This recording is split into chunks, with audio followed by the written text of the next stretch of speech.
Wednesday, c'est un jeu sur un sujet très fun qui est celui des violences sexuelles sur et entre mineurs et l'inceste, qui prend la forme d'un visual novel ou une BD interactive, donc quelque chose de très narratif. Et bon, même si le thème peut sembler très sombre, très dark, donc c'est pas un jeu qui se veut déprimant ou choquant ou quoi que ce soit. Il s'agit vraiment de traiter de sujets avec honnêteté et j'allais dire légèreté, c'est sans doute pas le bon mot, mais traiter le sujet de manière pas drama, pas mélo, juste vraiment parler de violences sexuelles sur mineurs, de ce que c'est que de grandir avec ça, en suivant le parcours d'un personnage, et en espérant que du coup faire ce genre de jeu puisse permettre d'ouvrir un peu la parole sur le sujet et de créer des conversations.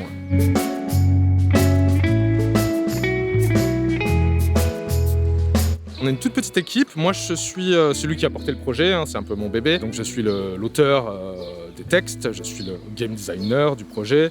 Et c'est moi ensuite qui supervise un petit peu l'équipe et qui fait l'intégration à la fin, qui met tous les éléments ensemble. Et donc on est une petite équipe, on a 2 graphistes, donc Xaeva qui est une dessinatrice qui vient de la BD à la base, qui est très chouette, donc je vous recommande le travail. Nico Novak qui elle nous fait des graphismes plus pixel art, parce qu'on a une partie en pixel art dans le jeu.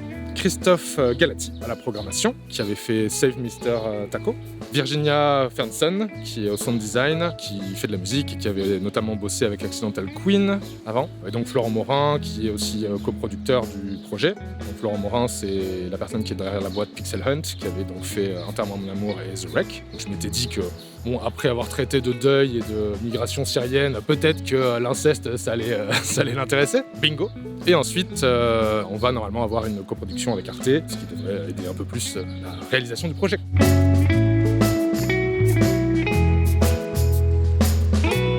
Assez simplement, il y a le truc. Moi, je suis en fait concerné par ce genre d'histoire. J'ai vécu des trucs et j'en ai jamais été traumatisé ou quoi que ce soit. C'est pas quelque chose qui m'a énormément affecté dans ma vie, mais c'est quelque chose qui a toujours été là en arrière-fond. Je sais ce qui est arrivé, je sais comment. Enfin voilà.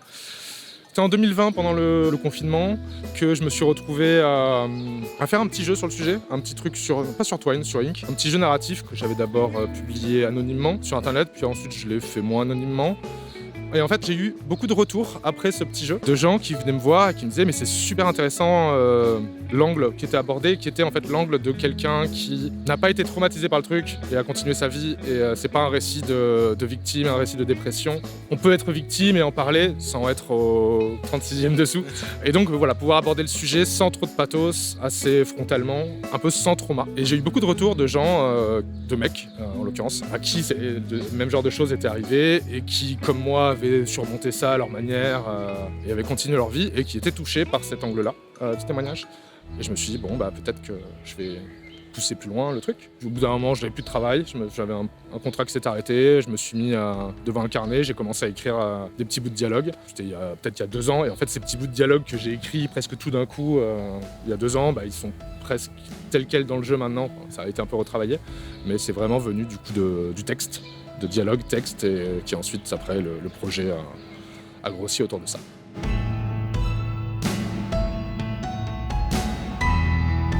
Là, on a commencé la production, donc on est déjà un peu avancé dans le jeu, on a déjà des choses qui ressemblent à ce que ce sera au final. J'ai déjà eu l'occasion de faire playtester le jeu auprès de proches, d'amis, et c'était évidemment intéressant. Mais ça m'intéressait aussi de me confronter un petit peu à un autre setting, donc du coup faire jouer des inconnus dans le cadre d'un festival, comment ça marche, qu'est-ce qu'on peut faire mieux. C'était moins pour avoir des feedbacks de gens, parce que je les présentais juste 2 heures, il y a eu 8 personnes qui ont joué, que pour moi, voir un peu ce qui serait plus intéressant de montrer pour peut-être les prochaines fois. En festival, il y a par exemple une scène qui est dans la démo là que j'ai montrée, qui sera dans le jeu, que j'aime beaucoup, qui est très malaisante, ou un peu malaisante selon qui joue. Et je me rends compte par exemple que c'est pas le genre de scène qu'on a envie de mettre en démo dans un festival, parce que moi ça me dérange pas de mettre les gens mal à l'aise, mais il y a une différence entre mettre les gens mal à l'aise quand ils sont chez eux tranquilles et les mettre mal à l'aise quand ils sont dans une audience avec des gens qui attendent derrière, qui regardent par-dessus leur épaule. Donc moi ça me permet d'apprendre mieux présenter le jeu pour quand il sera plus avancé. Et ensuite aussi le faire un petit peu exister.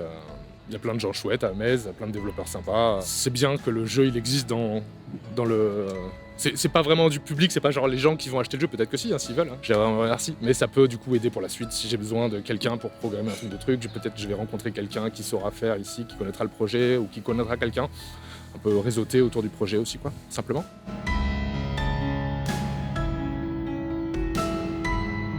Alors c'est clairement pas pour les enfants. Je pense que public plus de 16 ans, on va dire.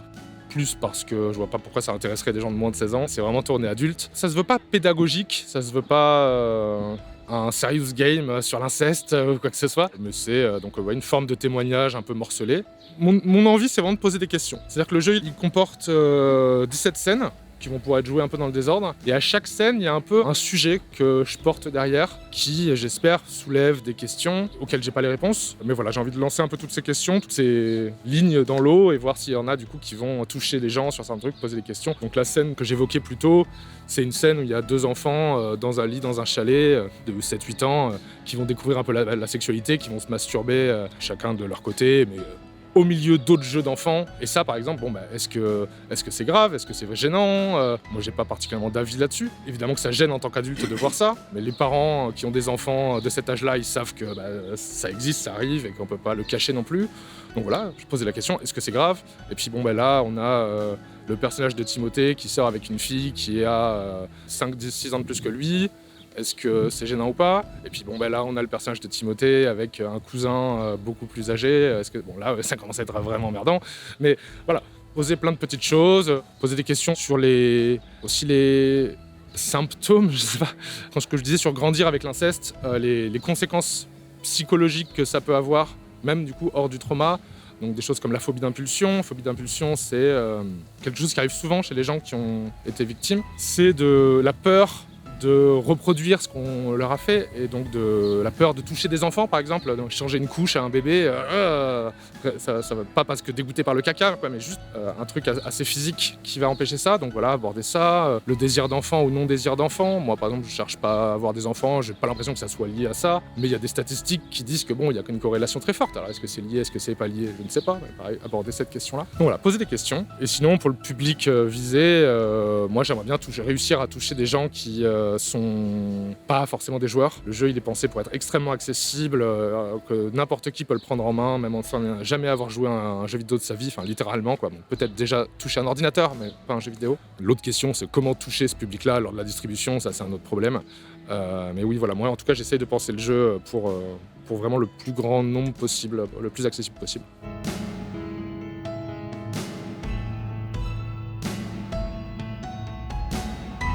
Je pense que j'ai choisi le jeu vidéo parce que je fais du jeu vidéo. C'est un peu là où je suis bon, c'est-à-dire que je sais écrire. Je sais pas si je serai un très bon auteur de roman, je sais pas si je serai un très bon scénariste de film ou de bande dessinée.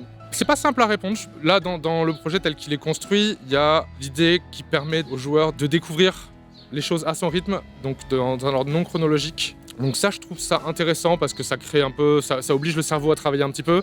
Ça implique un peu le joueur dedans. Ça m'intéresse. Et ensuite, une réflexion qu'il y avait liée à cette question, c'était un jeu vidéo sur ce thème-là, le thème des violences sexuelles sur mineurs. C'est quoi en fait? On joue une victime, ça semble pas coller parce que le principe d'une victime, c'est quelqu'un qui a pas trop d'agenda, qui a pas trop d'intention, d'emprise sur ce qu'il fait, donc ça colle pas. Alors quoi, on va jouer un incesteur? Pas très intéressant. Pas du tout ce que j'aurais envie de faire en tout cas. Et ce qui est arrivé très très vite dans cette réflexion-là, comment faire un jeu vidéo sur le sujet, c'est d'incarner en fait l'entourage de la victime, proches, amis, instituteurs, ce genre de choses.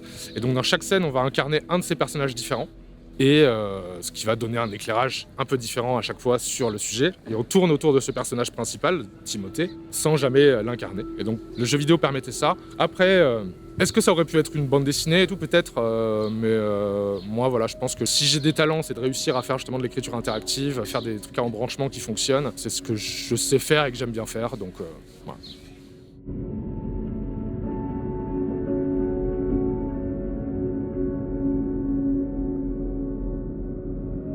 Donc oui, en effet, le jeu il est divisé en 2 phases qui sont donc les souvenirs eux-mêmes qui sont dessinés à la main par Exaeva, et donc une autre interface qu'on appelle le parc, qui est un simili-jeu de gestion à la theme park, un peu jeu rétro. On switch entre ces 2 trucs-là. L'idée derrière ça, c'est qu'on incarne Timothée qui joue à ce vieux jeu de parc qui lui rappelle des souvenirs. Et donc ce parc sert de hub pour aller vers les souvenirs. Il était convenu que ça serait pas Exaeva qui s'occuperait a priori de la partie parc, parce qu'en fait déjà elle avait assez de boulot avec le reste. Et au début, moi je pensais aller vers quelqu'un d'autre de la BD. J'avais des petites idées en tête d'autrices chouettes qui feraient un petit parc un peu sympa. Et c'est Exaeva qui m'a dit ça va être très très difficile de concilier deux styles graphiques différents. Et finalement, ça marchera mieux si on change complètement de technique. Et que ça sera en fait plus simple de concilier les deux s'il y a un truc dessiné et un truc en pixel art, par exemple. Chose dont moi, j'avais pas forcément conscience, mais donc je lui ai fait confiance et c'est ce qu'on a fait. Donc c'est Nico Novak qui s'occupe de la partie pixel art. Donc les styles sont très distincts, mais on a essayé par les couleurs. C'est par les couleurs que les choses se réunissent. Non pas que ça soit les mêmes couleurs qui soient utilisées dans les deux, puisqu'il y a plein de couleurs différentes, mais un truc très... Est-ce que c'est quadrichromie? Je ne sais pas. Mais l'idée que dans le parc, comme dans les scènes, on a deux teintes avec deux variations. Donc on a 2 fois 2 teintes. Et on garde ça voilà, dans le parc, dans les scènes, une sorte de code couleur à 4 couleurs. Et alors les difficultés actuelles, le temps. Donc là, l'équipe, on est une petite équipe, elle est entièrement composée de freelance, d'artistes qui ont aussi leur propre projet à côté. Donc j'espère que les gens qui bossent sur Wednesdays avec moi s'approprient le projet et qui considèrent que c'est leur projet aussi. Mais n'empêche qu'ils et elles ont leur projet perso aussi à côté. Donc c'est un truc à concilier ça, évidemment.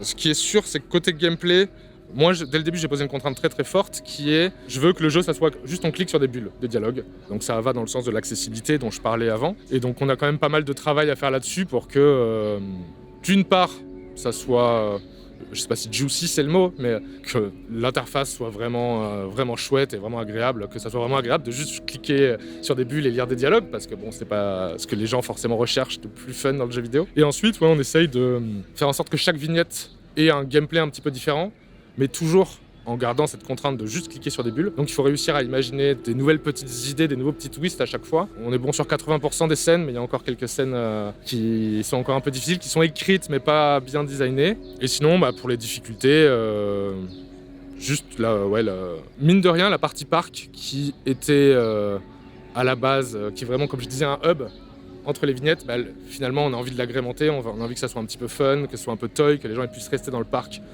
bidouiller des petites choses en mode sas de décompression après une scène qui pourrait être un peu troublante. Et donc ça, c'est en fait beaucoup de boulot parce que contrairement à du visual novel, il y a un peu plus de dev qui va dans un truc de gestion comme ça.